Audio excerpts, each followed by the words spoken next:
Nakahanap ng bagong pag-asa at tahanan sa Pilipinas ang ilang Filipino-Palestinian na lumikas sa giyera sa Gaza at unti-unti silang bumabangon sa pamamagitan ng pagluluto at pagnenegosyo. Narito ang aking report. Mula pagkain hanggang mga damit, samut-sari ang mabibili sa bazaar na ito sa UP Diliman sa Quezon City. Pero ang pumukaw sa aking atensyon, ang mesang ito na may watawat ng Palestine. Hello. Hello. Are you Filipino? Opo. Pinoy. Pero ba't may flag ng Gaza? From Gaza po kami. Ang asawa ko po, ang family ko po is galing po kami ng Gaza. Wait, so ibig sabihin galing ho kayo ng Gaza? Opo. Nito as in nitong giyera lang from last year. Last November po kami, since November 12. Kwento ni Mariam, sa kabila ng paghigpit sa borders ng Gaza sa gitna ng giyera, pinalad sila ng kanyang Palestinong asawa at 3 nilang anak na makalipad pa Pilipinas noong November 2023. Ang pagbebenta ng mga putahing Palestino sa mga bazaar ang ikinabubuhay nila ngayon. So ano itong mga nasa harapan natin? Ano yung binibenta niyo, ma'am? Ito po, kebab, beef kebab. Beef kebab. Opo, and basbusa. Basbusa. Ano itong basbusa? Palestinian dish ito? Opo, Palestinian sweets. Sweets. So ano to? Parang anong katulad niya? Macarons. Parang macaroon sa atin. Macarons, pero siya, cake. Parang nasa macaroons, ma'am. Opo, macarons kaya ng cake. Nasa yung coconut. Parang mabilis yung nakakabusog. Opo, mabigat. Ano siya makapal very dense, no? Ganda ng pangalan ng kanilang produkto. Gazon's Kitchen. Pwede ba namin puntahan yung kusina nyo? Di pala nag-iisa sina Mariam.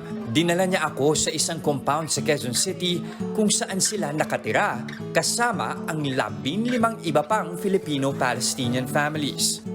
Ang tawag nila sa kanilang bagong komunidad, Little Gaza. Ngayong sitwasyon ng may war, mahirap, napakahirap. So, gusto nyo na lang dito? Hindi mo alam kung bukas buhay ka pa ba. O ano. Kaya okay dito, kahit medyo mahirap, okay lang. At least alam mong safe ka. Dito sa 4 na palapag na gusaling ito, nakahanap sila ng bagong tahanang malayo sa gulo at takot sa Gaza. Ang Moro-Palestinian Cooperation Team ang kumupkop sa mga pamilya. Nakahanap sila ng mga sponsor at mabubuting loob para tustusan ang pangangailangan nila. Pero yung may-ari nito, isa rin siyang sympathizer ng Gaza. Gabi-gabi siya umiyak, hindi siya nakakatulog.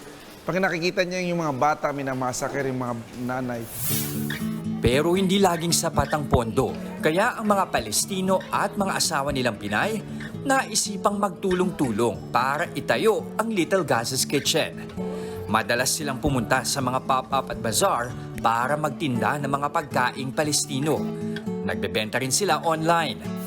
Yung halal food is not only for Muslim, para sa lahat. Gusto nila, marami pa nga kaming mga customer na Christian kaysa Muslim. Marami. Bakit daw sila bumibili? Gusto na yung pagkain. Nagugustuhan nila yung mga pagkain na. Kasi tsaka kakaiba yung mga pagkain nga naman, iba yung mga pagkain dito sa atin. At para walang kompetisyon, bawat pamilya may tokang pagkain. Ang Phil-Palestinian na si Yasmin, ang chicken rice dish na Kidra ang specialty. Una, magigisa muna ng bawang saka ihahalo ang manok. Lalagyan ng tubig para makagawa ng chicken broth. Pagluto na siya, gagamitin natin yung sabaw para sa... Opo. Ang sabaw siya ngayong gagamitin para isaing ang basmati rice na binudburan na ng iba't ibang spices gaya ng turmeric at cardamom. Ang manok naman, ipiprito hanggang maging golden brown. Ang finished product, isang hearty meal na swak din sa panlasang Pinoy. Okay siya kasi ang lasa ng kanin. Pero, yung basmati rice mo, kahit pa sabihin natin siyang flavorful, hindi siya overpowering. Diba? Hindi siya overwhelming yung lasa niya. Nako-complement niya. Nabibigyan niya ng flavor, tuloy din yung chicken. No? Hap. Panalo. Wala man daw kasiguraduhan kung kailan matatapos ang umiigting na gulo sa Gaza sa kanilang munting negosyo, kahit papaano'y unti-unti silang nabubuhayan ng pag-asa.